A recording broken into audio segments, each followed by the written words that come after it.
Hi, and welcome back to the Mirka workshop. Today I'm going to show you how to fit the hose inside of the Mirka DEXOS so that it can be easily transported.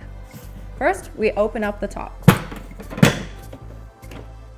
With the sleeve on, it can be a little snug, so you have to push it right into the corners.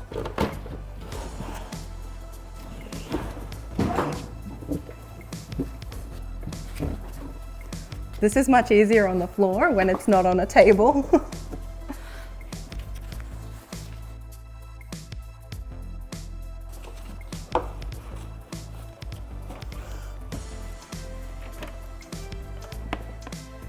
As easy as that, the hose is now stored inside the DEXOS, making it easy to transport.